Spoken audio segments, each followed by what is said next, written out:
Frequency Podcast Network. Stories that matter, podcasts that resonate. Hey, it's Jordan. I wanted to share with you this Saturday the first episode of a special project that Frequency is presenting. It's the second season of Africville Forever. If you listened to the first season, or if you had a really good Canadian history teacher, you might know the story of Africville. If you don't, you really should listen to the first season because it's phenomenal and it's a really important part of our heritage. This season, though, is about rebuilding and reclaiming the heritage of Africville and making it real again. I hope you'll give it a listen. Let us know what you think. The Africville relocation was presented as a liberal and humanitarian measure to improve the living conditions of underprivileged people. What went wrong? You're listening to Africville Forever. In Season 1, we told you the story of the destruction of my community. They cheated us, and I'm one that was cheated. If you don't move at a certain time, we'll bring out the bulldozers and push your shacks over. In Season 2, we are exploring its rebirth. I know we'd all fight to get back out there. We still call it home. My name is Eddie Cavery III, and my grandfather, the original Eddie Cavery, has maintained the longest civil rights protest in North American history. It's time that we looked at them wrongs and righted them. He stood up for Africville since it was destroyed in the 1960s, refusing to leave the land. For too long, the Africville survivors and descendants have been divided, hampering our efforts to take back the land and rebuild our unique community. So please join us as we explore practical, inclusive solutions to reunite our people and once again rebuild our community. Can we get you to end on the note of let's hear Africville Forever? Africville Forever and a day.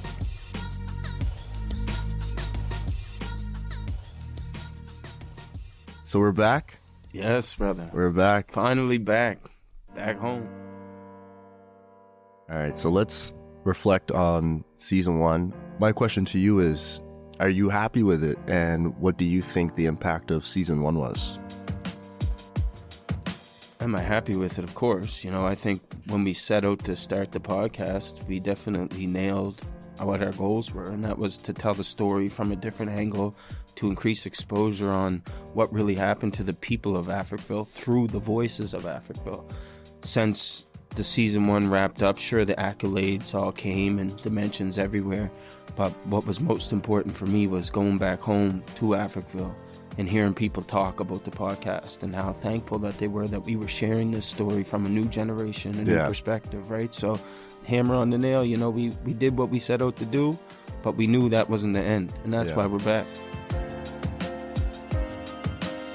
You know, I think what was so cool is I remember being on the land. After the podcast came out, I remember being on the land multiple times. And people who were visiting would come up and be like, hey, I listened to the podcast. And you know what I mean? Without even knowing that, you know, I was a co-host or you were a co-host, they'd be like, yeah, I heard about this podcast. And it almost brought them there. Yeah. Right? It's like they had a connection to this place that maybe they didn't have before. Like the connection was deeper and it almost convinced them to like come check it out. And I think that's what made it special because, you know, our goal was to increase awareness, but what we did was exactly that, you know, whether it was somebody reaching out to us, asking us questions for an interview, or that final point, somebody making their way to Africville and being like captivated, not by the land only, but by what they heard from the podcast. They could picture it and put the pieces together. And that, you know, for me, that's special. Yeah. What impact did it have on you? What do you think in terms of the impact it had on you and your family or the people around you? I mean, to be honest, man, for me, personally, myself, it was a start of what I needed. It furthered my own belief in what I was capable of, now that I could go back and enter into rooms that my people weren't able to and speak the real message. It gave me the confidence to elevate my fight for my people. So, you know, I'm thankful to Podstarter, I'm thankful to Rogers, I'm thankful to Tribe, I'm thankful to you, and I'm thankful to each and every one of my ancestors, man. That's beautiful.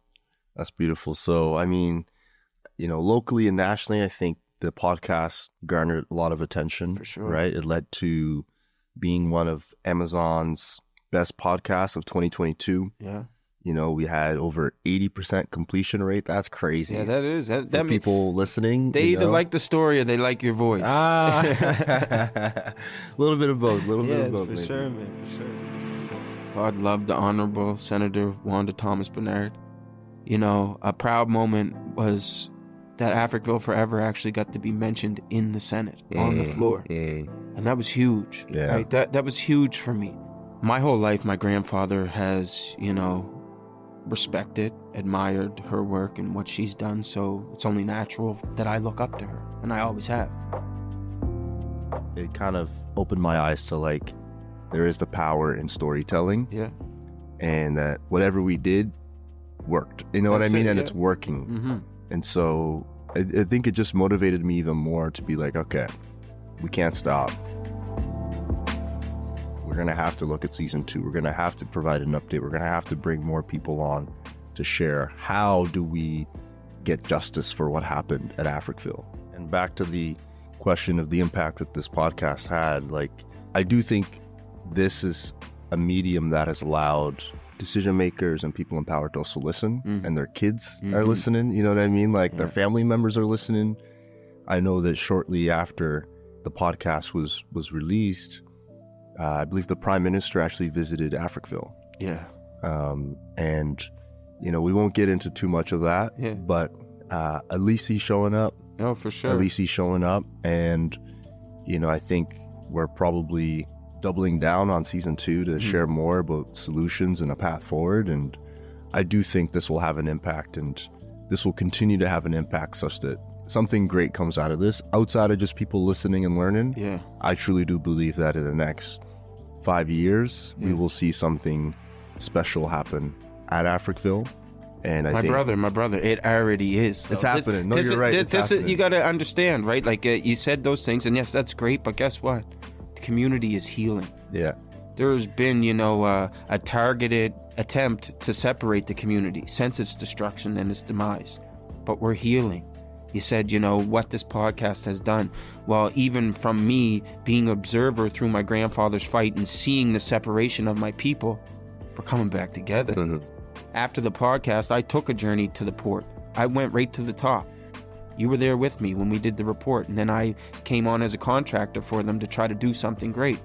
And in my time there, not only did I, you know, get to travel across the province to a lot of local Black communities, but what I was able to do for Africville was astounding. So we have, you know, the Port of Halifax, which probably is the largest contributor to our economic development. And in their acknowledgements, alongside the Indigenous peoples and communities, they actually were acknowledging the land of Africville as a sacred place, right? So that was big. I got to bring the Walk Through Africville exhibit right down to the cruise operations center, right? And so you can see that the Heritage Trust now was involved. So not only were we making positive things happen, but we were mending relationships. We were saying we got to put the nonsense aside. If we really want to be what we strive to be for our people, we can't do it alone. We have to do it together. And so for me, that was a big thing going into season 1. I acknowledged, you know, that separation, but I also wanted to see that healing. So when I was able to contribute to it, man, nothing feels better. You can't replace that. And so this season, you know, it's my hope, and I know you're aligned with me in this, is to reach out to experts from not only the province or the country, maybe international, people who have gone through similar situations and found a way to the other side. And then we're going to have conversations with them on how, you know, we could possibly use what they have learned and make that to the benefit of the people of Africville. And again, I think it's really important for people to understand, not even just Black Canadians, Black Nova Scotians, African Nova Scotians, if we can solve this problem of Africville through, you know, direct action, it's good for all of Canadians. You know, Canada itself loves to boast and brag about being an inclusive place there, or they like to chirp in their 2 cents of what's going on in the Middle East or in Europe, wherever the case may be, and they got skeletons buried in their own backyard. Well, it's unfortunate, but let's dig them up, have those conversations, find a way forward, and then that way as a country we can heal together. in season 2, we definitely want to bring the voice of the community to the conversation, to the table still, right? But I believe that, and we've talked about this, like having experts who have been able to deal with land settlements in other regions of the world, being able to bring them to this place to learn about the story and to share what they've done, and, you know, for all of us to learn as listeners and as you know, people in this together, take from that and realize what we can do to apply those learnings into the Africville project. And so I think that's probably going to be the biggest, when you talk about building an action plan, we need people who have experience in getting the action plan executed, done. You know what I mean? Like they've succeeded. The planning, they've gone through. And I think that's probably going to be the thing that a lot of the listeners are going to get out of this upcoming season is, you've heard the stories, and if you haven't, go to season 1 and listen to the stories of the people who had family at Africville, grew up at Africville, were affected by what happened there. And then come back to season 2, because that's when you're going to learn, what do we do? And how do we get this land back? And how do we empower these people? From season 1, that was, you know, one of the main things that we were getting all the time. How can we help? What can we do? So it's only right that we put this plan in action for season 2 to almost answer that question for people. Take them on this journey with us, because it's not going to stop until it's solved. Just a little update on where I've been recently. You know, my grandfather did have a stroke. He lost vision in his left eye. He has been re-diagnosed with cancer. So it's, you know, it's a difficult position for me, but I can't pity-patter around anymore. You know, all this talk, that's what it's always been. How many times has city council gone in that room and had discussions about Africville, and absolutely nothing has changed? You know what I mean? It's time for action, because when I was in those rooms, it all sounded good and gravy until it was time to actually do something. And then it was, oh, we're not ready. You know, pardon my French, but it's not important if you're ready. My people have been dying to get what they deserve for the past 400 years. Yeah. So why are we waiting on you to be ready? You're never going to be ready. You're going to make mistakes. People are going to get hurt. But that's how you progress. That's how you move forward. Awesome. So we've come to the end of the show. Thank you so much for listening to this episode and to this series, Africville Forever. We're so grateful for all the listeners out there who are leaning in to learn and who are sharing this with friends, with family, with people that they think can, you know, do something and join this fight.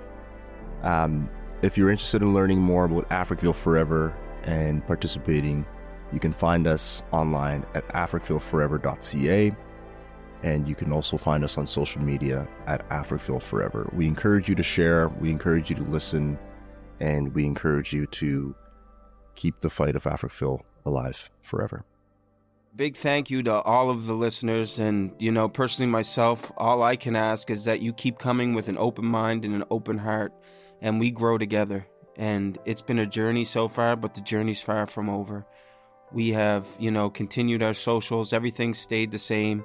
We've been preparing you guys for season 2, and I hope you're ready to come along on this ride with us as we try to solve the problem of Africville. Here's a little bit of what you can expect in the coming episodes. According to Eminent Domain and African Americans, a 2007 report for the Institute of Justice, it states that between 1949 and 1973, 2,532 projects were carried out in 992 cities that displaced 1 million people, 2/3 of which were Black people. They had lost their sense of community. They had lost the social cohesion. They hadn't practiced their usual, traditional spiritual practices. I'm not here for recognition. And just like my grandfather, you may hear some request of, you know, acknowledgement for the sacrifices he made. I'm here to speak for the community. One of the biggest things when you decide to go, okay, well, I'm going to go into policing, a lot of people are like, well, you're going to policing. I guess we ain't cool no more. Yeah, did you get cut off? Like, were they... Yeah. Right, yeah? Yeah, people that you wouldn't think were cut off would be like, oh, well, I guess I'm cut off.